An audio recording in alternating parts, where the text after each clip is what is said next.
am really sorry about the giant pause in content. I have been moving. As you can see, this is a new room. I managed to film one video while I was moving and it went fairly okay. I was like on the floor of my boyfriend's room. It was pretty weird. The lighting was awful. Things were weird. My hair was blue. Now my hair is like pink, purple. I don't know what color it looks like in the camera right now, but it's different. That's for sure. Anywho, I, with moving, had to go through all my books, and I had to actually downsize my bookshelf. I had this really big honkin' shelf when I lived on Salt Spring, and I just didn't have the room for it here. I know bookshelves are a priority, but so are tea shelves, so I had to balance the two. So I had to choose some of my favorite books to keep with me and what I wanted to bring, so I thought I would sort of introduce you to that. Yeah. And here is my bookshelf. Isn't it gorgeous? It's just so colorful. I've got an entire Harry Potter shelf, pretty much. It's got a little plant, my little wandering Jew plant. So I figured I'd start, I guess, at the top. Sorry if this is like shaky cam and weirdness. I've never done one of these videos before, but we'll just see how it goes. So I start with my series of unfortunate events. I have always loved them. Recently have restarted reading them and am loving them, doing reviews and whatnot. I have to do a review on the second book. I've finished it, but haven't yet filmed a review, mostly because I don't really know what to say about it, actually. It's possibly one of my least favorite of all the series of unfortunate events books, but we will see what comes up when the camera's on and I'm talking. Continuing on, I will move this. This is a lovely pen, a feather pen, by the way, in case any of you are interested in feather pens. It's from Italy. Anywho, I've got some classic Jerry Spinelli, Maniac McGee, which I read years and years ago, and Stargirl, which I've never actually read. Peter Pan, Tales of Despero, also have not read. Oops, my camera's going all crazy. I'm sorry, guys, this is a weird video, but just hang in there. I've never read Tales of Despero, but I've read, here's another Kate DeCamelo book that I was going to show you guys, Because of Winn-Dixie, and it's one of my favorite books in the entire universe, so I have high hopes for Tales of Despero when I finally get to it. And then I've got some classics. This one's Man's Search for Meaning. It's in a plastic bag because the copy is like totally frayed and dying, but it's there. Readable still if you're really careful. I remember in high school I did an essay on that book and it turned out really well. It was like this huge meaning of life, 8 pages long. I really enjoyed it. Anyway, some of my favorites, Island of the Blue Dolphins, which I love, Golden Compass, which I also love. I've never done a review on it though, so I should probably get onto that. But you know, I've been trying to do reviews of books that I've already read from my childhood, but I've been trying to reread them before I do the reviews so I don't have just my childhood opinion of it, just so that I can have a little bit more depth to my analysis and whatnot. So I would have to reread it before I get to that review. And then I've got 2 of my favorite series ever. The Girl Who Circumnavigated Fairyland in a Ship of Her Own Making, and then the sequel, and then the threequel, I don't know what you'd call that, the 3rd book in the series, which I've never actually finished, and I don't know why, because I absolutely adore the first 2 books, but this one just never really stuck with me, so we'll see where that goes. Maybe I'll read it. I'm sure I'll read it because I love the series. Someone commented, I was doing a video series of The Girl Who Circumnavigated Fairyland in a Ship of Her Own Making. I was reading it out loud because I couldn't find an audiobook version of it, and I really just wanted to listen to it read out loud. I don't know if that's weird, if recording yourself reading a book so you can hear it again. I don't know, that might be weird. But anyway, that's what I was doing. And someone commented on my book, and I stopped it for a while. Someone commented and said, "Where's chapter 8? I want to hear chapter 8. And I was like, oh my gosh, somebody's actually watching my videos? That's insane.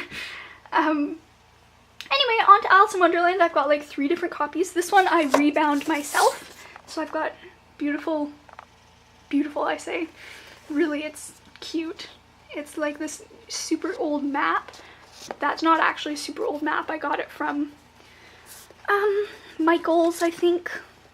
Anyway, I like rebinding books, so that was that. Oops. I got this poetry book for poets, which I won in a poetry contest at one point. And on to shelf number 2.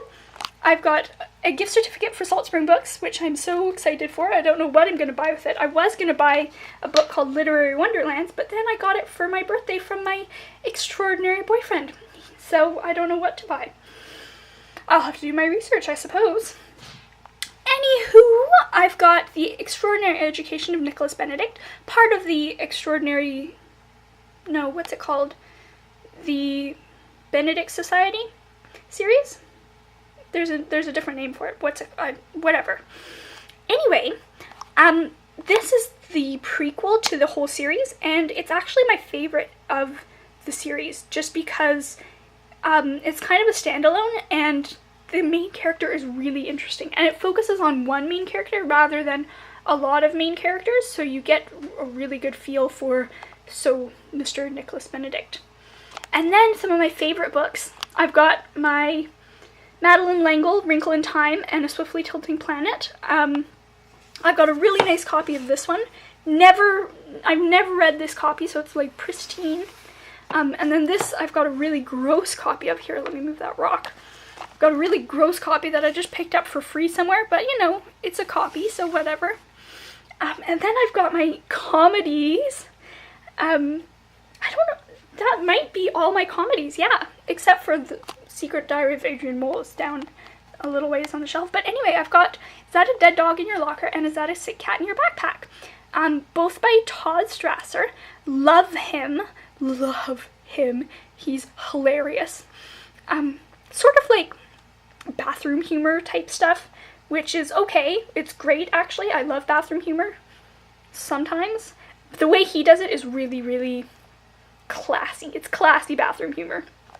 Anywho, then I've got some Edward Eger's stuff, which I love him. He's super great. I've read all of these books. He has another one called Knight's Castle or something like that, which I didn't like as much, so I didn't bring it, even though it would have completed the Time Garden Magic by the Lake trilogy. So I just decided not to invest any more time in that book, which is fine. And then I've got Because of Winn-Dixie, and my copy is so battered because I've read it 400 million times. It is literally one of my favorite books in the entire universe, Because of Winn-Dixie. It's heartfelt and emotional and so honest that I just can't even put it into words. It's beautiful. Moving right along, I'm going to speed by the rest of lots of this shelf, so I'll just talk about Peter and the Starcatchers. One of my favorite books. I think I've recorded a review on it, but have never posted it, so I might post it eventually, but it'll be weird because I'll have different hair, so we'll just see how that goes. So I won't say anything about the book because I've got a review on the way of that. I Will Plant You a Lilac Tree. I picked it up for like 25 cents at a dollar store. So I think it's about World War II and sort of a romantic love story, so I'm excited for that. I've been really feeling the whole, here I'll move down the shelf a little bit, Number the Stars right there, this teeny little guy, which is another World War II era book, and I've really been enjoying, I've read about half of it now, more than half, I'm way more than halfway through it. I've really been enjoying that, so I'm excited for I Will Plant You a Lilac Tree. The thing about Jellyfish, my sister recommended to me. I haven't started, but I've got it here. She just sent it along with me last time I was over there, so we'll see how that goes. Nelson Mandela. I've got this one, which I have no idea what it is, but I figured I'd bring it anyway, so whatever, I'm not going to talk about it. Then I've got some Neil Gaiman classics, all illustrated by Chris Riddell, The Graveyard Book, Fortunately the Milk, and Coraline. Some of the best literature out there, I swear. Then I've got The Secret Diary of Adrian Mole, age 13 3/4, which is also hilarious. Here, let me bring it to the front so you can see it a little bit better. There you go. I got that copy from my friend Ella. Thank you, Ella. We used to sit outside or in the library or whatever at lunch, and we would read it aloud to each other because we thought it was so funny. We thought we were so cool just sitting there reading this teenage book. I don't know what we were doing. Anyway, whatever. It was a good time. Then I've got this interesting read called The King in the Window, which my dad and we used to read books aloud all the time. And this was one of them that we read out loud. And I don't remember it very well, but I remember it being really an interesting concept, so I'm excited for that. And then I already talked about Number the Stars, and then I've got Gulliver's Travels, which never actually read, kind of weirds me out. I was just reading about it in my Literary Wonderlands book, and was intrigued by it, so I picked it up for free. So I might start that at some point, you know, after all of the other books that I have on my list. And then my heavily paged through copy of Inkheart, and look, this is my favorite book on my shelf, I swear. To Jenna Aston, signed by Cornelia Funke. Yeah, I know, I'm practically a superstar. This one too, I think. To Jenna Aston. Ink Death had not come out yet. This was like the tour that she was giving before Ink Death came out, sort of in anticipation of Ink Death, so this one is not signed, but it's still a lovely book. Actually, a note on that series, these two books are way better than this book. You know, I should do a review on Inkheart. God, it's so good. The first lines just get me every time. Rain fell that night, a fine whispering rain, or something like that. Anyway, moving right along. This is my third and final shelf with my Harry Potter collection, starting with Philosopher's Stone, obviously. Come on. Come on.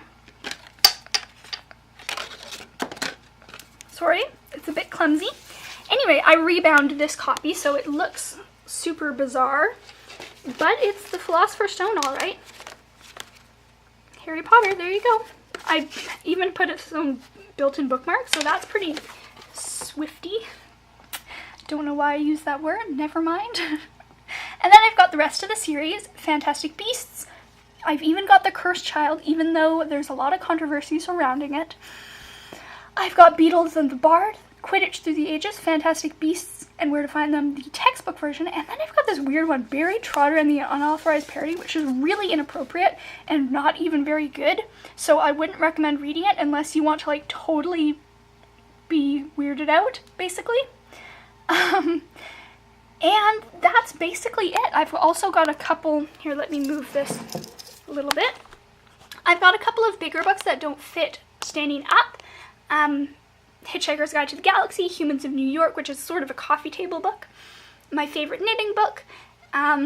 Literary Portraits, which is, I don't actually know, but I won it, so I brought it with me. And then The Serpent's Lair, which I have to review on. It's one of my favorite books ever. So anyway, that is that for my bookshelf. I'm so sorry if this was such a long video. You probably all hate it. But I think my bookshelf looks beautiful. I've got all my nice decorations on it, so I hope you all appreciate that. That's all from me today. Bye, guys.